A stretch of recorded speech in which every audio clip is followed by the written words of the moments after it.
Amazing morning, Sep Corpus again. Kamusta naman tayo dyan? I hope everybody's doing okay.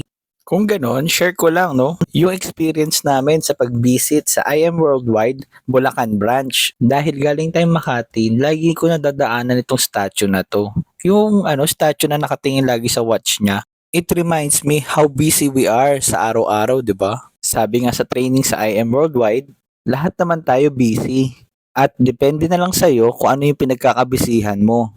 For example, kami sa IM Worldwide, busy kami mag-build sa business namin. Kasi busy ako for 12 years as employee. Ayun, nakaipon naman ng kaunti. Pero iba pa rin pa nag-business ka. Imagine, nagkakotse kami dahil sa pagbebenta ng barley, di ba? Tapos naghangad pa ako magkaroon ng ganitong aso, di ba? Si Tucker. Tapos pag gumagala kami ng family namin, hindi na kami nagko-commute. Fresh na kami dumadating doon sa venue. Magkakasama na kami ng mama ko, ng mga kapatid ko, tsaka yung dalawang dogs din namin, si Wiggly tsaka si Britney. At dahil marami tayong kakausaping tao, kailangan mabango tayo. First stop natin dito sa Gratitude, dito sa Green Hills, San Juan. Grabe no?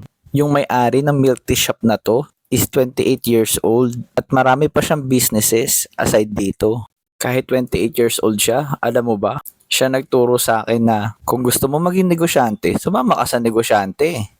Which is correct din naman. At ayun, napakasarap talaga ng milk tea dito sa Gratitude. Kaya dapat magkaroon tayo ng grateful mindset. Na kapag binigay sa'yo yung pinagpipray mo, dapat thankful ka. At the same time, thankful ka pa rin kahit hindi pa niya binibigay sa'yo. Kasi yung plano ni God para sa'yo ay mas maganda kesa sa plano mo. Ako po, honestly, hindi po ako ganun ka-religious pero favorite ko to. Yung Jeremiah chapter 29 verse 11. For I know the plans I have for you, declares the Lord. Plans to prosper you and not to harm you. Plans to give you hope and the future. Wala lang, share ko lang sa'yo. Malay mo, makatulong sa'yo, di ba? At ayun na nga, malapit na tayong makarating sa IM Worldwide Bulacan branch. At ayun, nakarating na rin kami. Yung owner pala ng Bulacan branch ay sila Mentor Marlon and Mentor Michelle Santos. Naalala mo, lahat naman tayo busy. Pero busy sila mag-build ng negosyo kaya nagkaroon sila ng ganito. Ay grabe. Imagine ang ganda talaga dito sa Bulacan branch. Pwede nga to i-content ng review ni Pinoy Architect eh. At ayun, check lang natin daily sales report. Grabe, sobrang busy talaga dito sa inventory. Ang maganda dito sa business namin, may dropshipping support na. Pwede ka magpa-ship locally or international. Ang malupit niyan, yung mismong product, ang ganda. Kaya maraming interesado maging distributor worldwide.